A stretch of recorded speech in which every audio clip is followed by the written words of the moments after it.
So I'm going to play some clips for you from Hillary Clinton's speeches and just some interviews, and then kind of get your take on what you think she's really saying about transparency. So this is the first one. As the Democratic presidential candidate who has delivered speeches to the largest U.S. financial institution in exchange for hundreds of thousands of dollars in speaking fees, why are you hesitant to release transcripts or audio-video recordings of those meetings in order to be transparent with the American people regarding the promises and assurances that you have made to the big banks? Well, let me say this.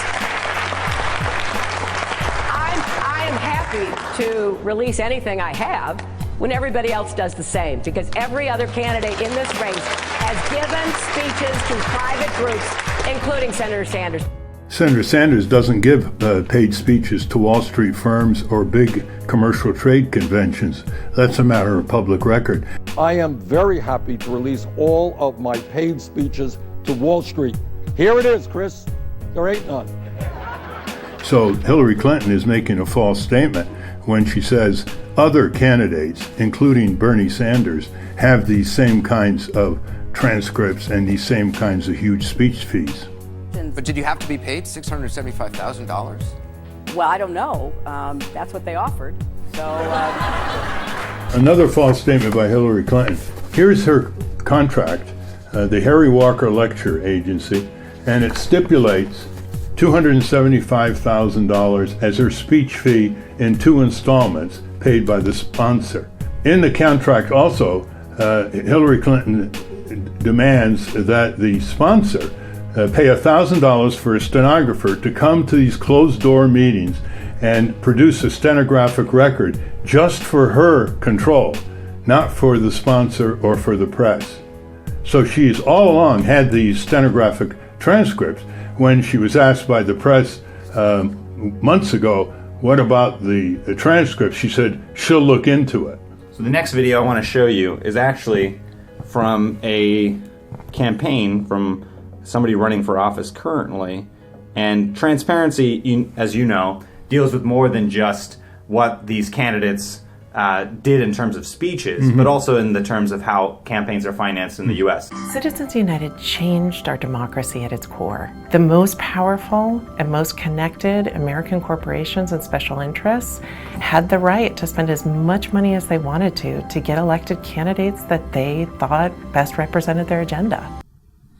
Well, Hillary basically is the favorite candidate of Wall Street. They're pouring money into her campaign, and she reciprocates.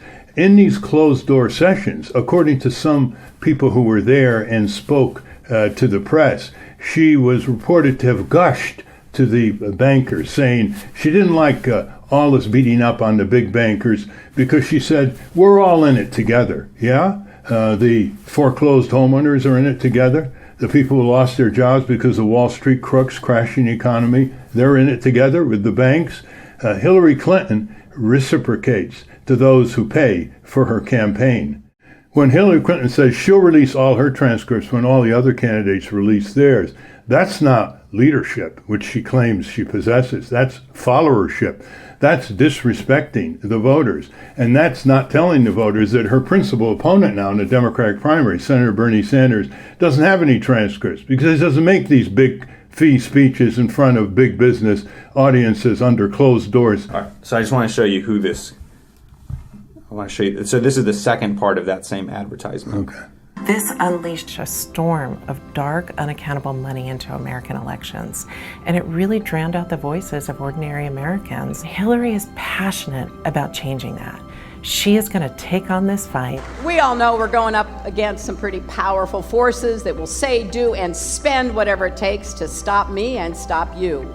Hillary the hypocrite ought to open up on Broadway. At the same time as she's denouncing big money corrupting politics, she's taking big money corrupting her politics. So she says one thing to the voters, and she does exactly the opposite in terms of her campaign cash sources. This is the problem with Hillary Clinton. She wants it both ways.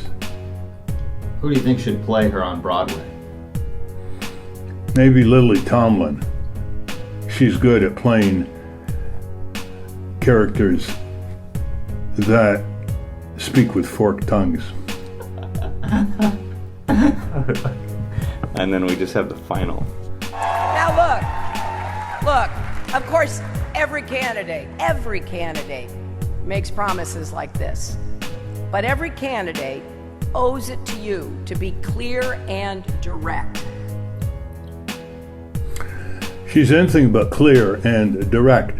And what kind of White House is she going to run with that kind of tradition of secrecy? A secret White House usually becomes an illegally operating White House. Hillary the Hawk is the darling of the military-industrial complex that President Eisenhower warned about in his farewell address, and she gets quite a bit of money from those companies. Hillary, the Wall Street promoter, she gets money from Wall Street, and yet she can come out on that stage and say exactly the opposite and get away with it against a candidate like Senator Bernie Sanders, who goes to no fat cat campaign funding parties in Beverly Hills or Park Avenue in New York City, who has raised almost all his money in small contributions from about 3 million contributors, with the average contribution being $27. The contrast couldn't be greater between Hillary the Hawk and Hillary the Wall Street promoter and the populist Senator Bernie Sanders. I've been the most transparent public official in modern times, as far as I know.